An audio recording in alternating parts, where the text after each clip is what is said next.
عصر کی نماز۔ عبداللہ بن عمر رضی اللہ عنہما سے روایت ہے کہ رسول اللہ صلی اللہ علیہ وسلم نے فرمایا، جس شخص کی نماز عصر فوت ہو جائے تو گویا اس کے اہل و عیال اور اس کا مال لوٹ لیا گیا۔ یعنی جیسے کوئی ڈاکو آتے ہیں نا کسی گھر میں، گھر والوں کو بھی مار دیتے ہیں اور سارا کچھ لوٹ کے بھی لے جاتے ہیں۔ اتنا بڑا نقصان، بخاری کی صحیح روایت ہے۔ تو عصر کی نماز صلاۃ الوسطیٰ جو ہے، اس میں خاص طور پر کوتاہی نہیں کرنی چاہیے۔ قرآن مجید میں آتا ہے، حافظوا علی الصلوات والصلاۃ الوسطیٰ وقوموا للہ قانتین، سب نمازوں کی حفاظت کرو اور خصوصاً درمیانی نماز کی، اور اللہ کے لیے فرما بردار ہو کر کھڑے رہو۔ تو عصر کی نماز فوت ہونے پر فکر مند ہونا چاہیے۔ رسول اللہ صلی اللہ علیہ وسلم نے فرمایا، اللہ ان کے گھروں اور ان کی قبروں کو آگ سے بھر دے، انہوں نے ہمیں صلاۃ وسطیٰ سے روک دیا یہاں تک کہ سورج غروب ہو گیا۔ آپ نے مشرکین کے حق میں بد دعا کی تھی جب غزوہ احزاب کے موقع پر انہوں نے آپ کو مشغول کر دیا اور نماز نہ پڑھنے دی۔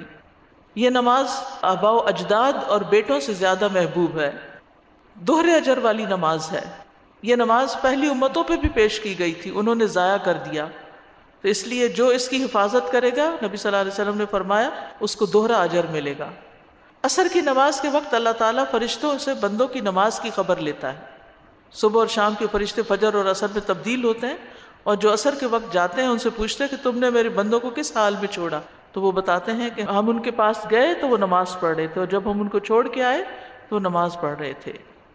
نبی صلی اللہ علیہ وسلم نے فرمایا، وہ آدمی ہرگز آگ میں نہیں جائے گا جس نے سورج نکلنے سے پہلے اور غروب ہونے سے پہلے نماز پڑھی، یعنی فجر اور عصر کی۔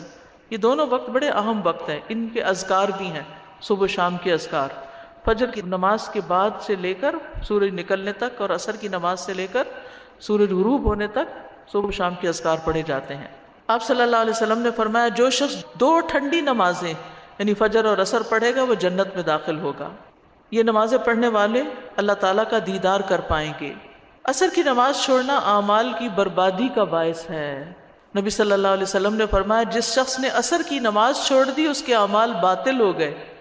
اصل میں ہوتا یہ ہے کہ دن کا آخری حصہ آ جاتا ہے نا، آپ جاب سے واپس جا رہے ہیں، ٹریفک میں پھنس رہے ہیں، آپ اپنے بزنس بند کر رہے ہیں، یا پھر یہ کہ اس وقت بزنس بڑی عروج پر ہوتا ہے، بہت زیادہ لوگ آرام کھانا کھا کے اپنے کام کاج کر کے تو خرید و فروخت کے لیے نکل آتے ہیں، تو دکانیں زیادہ بزی ہو جاتی، یا کوئی بھی وجہ ہو سکتی ہے، یا لوگ تھک کے آتے ہیں، گھروں میں قیلولہ کرتے کرتے مغرب کر دیتے ہیں۔